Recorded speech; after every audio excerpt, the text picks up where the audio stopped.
So, hello, everybody. I hope you can hear me and you can see my presentation.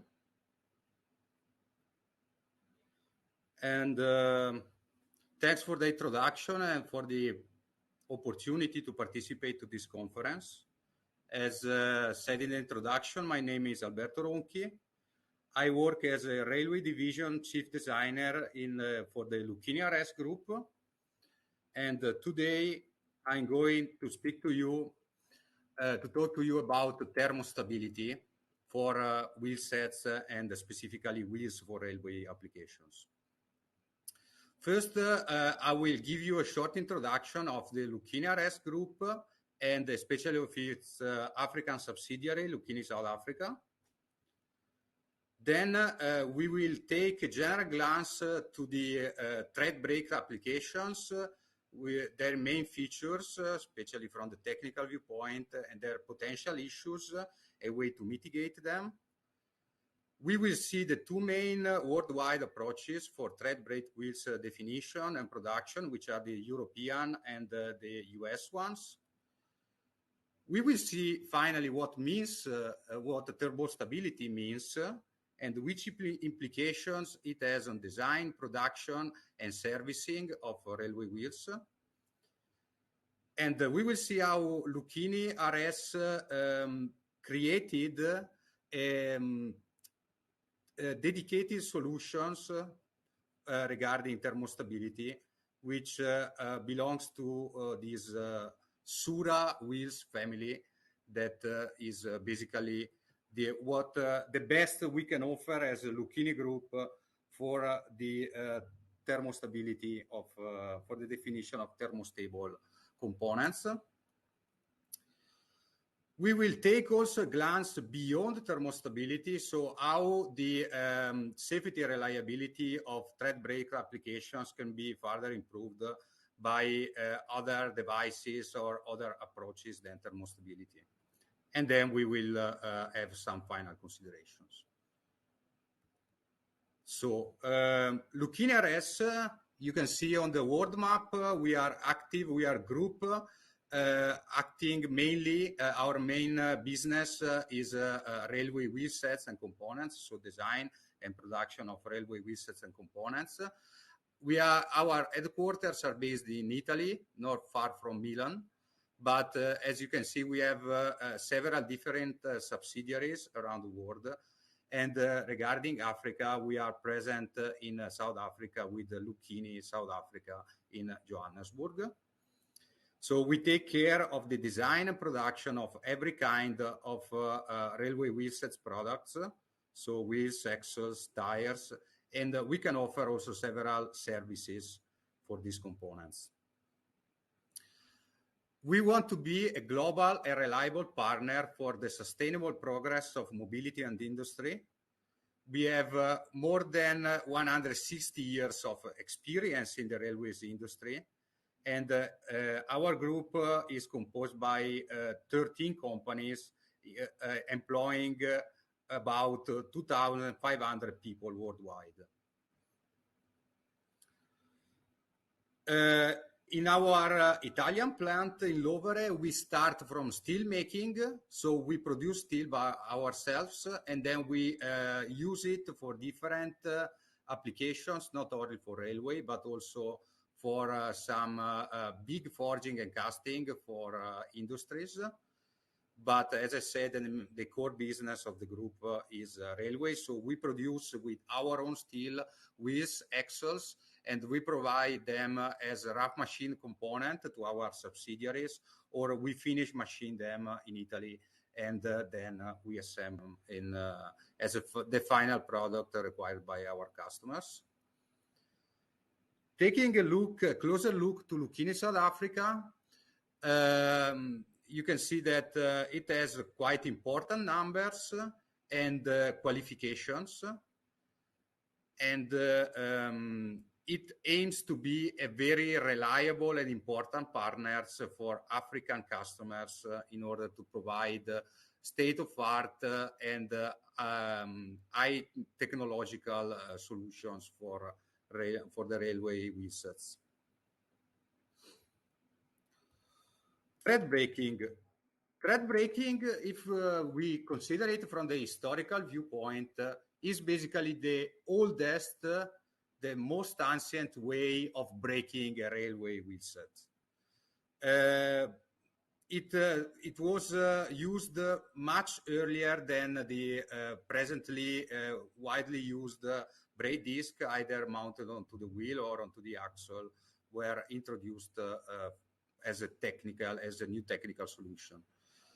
Despite being so old, let's say, thread braking is still very popular and quite widely used on not only for freight applications, but also for other different vehicles like locomotives, special operating machines, and even passenger transportation, even for high-speed solutions.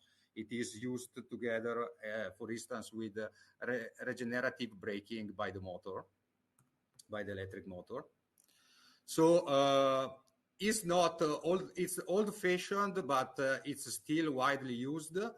And it means some more efforts, especially for the wheels, because all wheels are in direct contact with rails, so they shall be able of withstanding the mechanical forces exchanged at wheel-rail contact.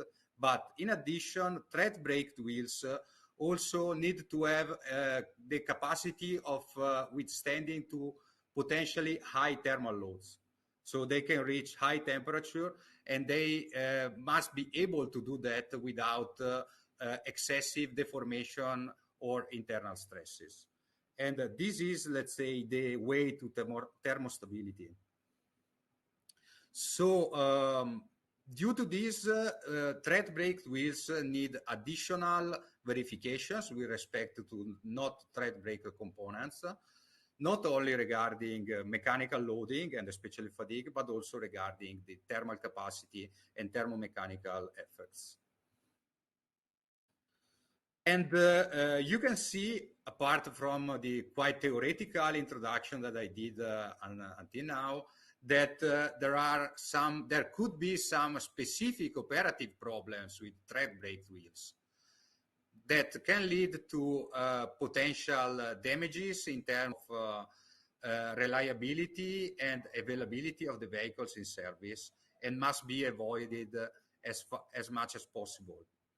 So we need a reliable solution, and we also need, in principle, some in-service detection measures, for instance, for overheating, in order to identify immediately components that were overheated and that could be potentially critical for the future service. When we speak about thread brake applications, we have two big families of approaches regarding the product's definition and the characteristics, and also the design approach. We have the European one, which is based on this standard that you can see reported here, EN 13262. It allows only forged wheels, basically with carbon steel grade. The most commonly used one is ER7. The corresponding design standard is EN 13979-1, and this approach is mainly adopted in Europe, Africa, and Australia, and it is a widely service-proven approach. But we have also an approach which is quite different from various perspectives. That is the one belonging to the US philosophy, let's say, to the AR standards. These AR standards, as for the production process, allow both forging and casting for thread braked wheels. They use also carbon steel grades, but these steel grades has different properties than ER7 in principle. The corresponding design standards are ARS660 and ARS669. And as we will see in the next slide, they are quite different in terms of approach with respect to the corresponding European standard. And this approach is, of course, widely used in North America, but also in South America, Africa, and Australia. And it shall also be considered as a service-proven approach. And it is also possible, and we will deepen this concept in the next slides, a mixed approach. So you can have EN designed wheels using AR steel grades. And this has already been adopted in many different geographical, climatic, and exploitation conditions. So also this mixed approach can be considered as service proven. Now, forgive me if I go a bit more into the technical details, but it is interesting to see this short comparison. I will try to go quite quickly through this very technical slide between the design standard belonging to the EN and to the AR approach. What I want you to focus on, apart from the difference in the mechanical assessment, which is not so relevant for today's presentation, is how thermal loading conditions, so thread breaking conditions, are considered. AR evaluates thread breaking loads only by theoretical, so by FEA, finite element analysis. While according to the European standard, you can have, and it is convenient to have this theoretical analysis at the design stage, but at the end, you need to get the wheel formally technically homologated, you need to perform a dedicated experimental test. It's a full-scale test, so you break a full-scale wheel for quite a long time, applying lots of braking energy into the component, and it must be checked that deformations and internal stresses do not overcome certain limits. So you have an experimental scenario to be withstood by the wheel. And by the way, this experimental scenario is making comparisons worse than the one prescribed by the US standards. So I'm not saying that US standards are not okay for this kind of wheels, because it's a service proven approach, as I said before, but the EN approach combines numerical, so theoretical, and experimental verifications, and it is a more global approach, let's say, to the design verification of thread brake wheels. And in principle, in any case, the two approaches are quite different, so it shall not be expected that the wheel compliant with the EN design standards is also compliant with the US design standard, and vice versa. So now it's time to define what thermostability means, because I already mentioned it many times, but without never giving an explicit definition of this term. What thermostability refers to is basically quite strongly related to the European approach. So when we speak about a thermostable wheel, we are speaking either of a wheel that is fully compliant with the EN 13979-1, which is the technical homologation standard for wheels in Europe, or that it can be considered as a service proven in the same exploitation and design verification conditions that are stipulated in this standard. This standard is only about forged wheels. So regarding cast wheels, we have a different technical specification in Europe, the one indicated in this slide. But at the moment, there is no evidence of cast wheel technically approved for thread braking in Europe. So, in fact, we cannot find an example of thermostable cast wheel. The typical feature, the core of a thermostable wheel, is a special curved web shape. Why this very curved web shape? Because the wheel shall basically act as a spring under thermal loads. So the stiffness of the wheel web, the center portion of the wheel between the connection with the axle and the rim, so the external part, is the core element for this kind of wheels, because it shall grant an adequately lower stiffness to recover the deformation induced by heating without creating excessive deformations and strain in the wheel and excessive internal stresses in the wheel rim. And these are the two parameters that are also checked by theoretical calculations and during experimental testing according to the European standard. And it happens quite often that this special wheel web shape is also patented by the designer and producer of the wheel. What I said before was more for the design aspects, but also maintenance and exploitation aspects are quite important because thermostable wheels are more convenient, bring to lower maintenance costs, and so enhance the total life cycle cost of a tread brake application. So they are also convenient from the economic viewpoint and the sustainability viewpoint.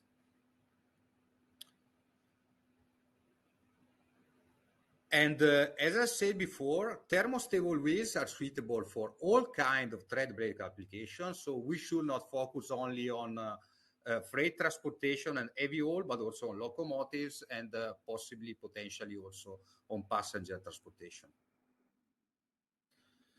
And this is a picture showing the typical layout of the experimental bench test that is used for the technical homologation of tread brake wheels according to the European standards. So it's used to set up and to show that a wheel is thermostable. And as I said before, during the test, displacements of the wheel, internal displacements of the wheel, so related to internal strains, and also internal stresses are checked.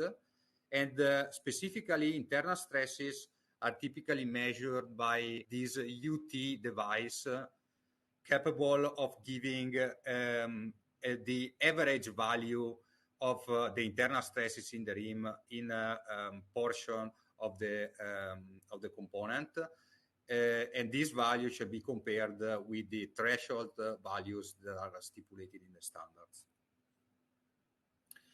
If you want to learn more on thermostable wheels, you can find quite a lot of publications in the technical literature. And if you use this QR code that I reported in this slide specifically, you can have a direct contact with Lucchini RS technical publications.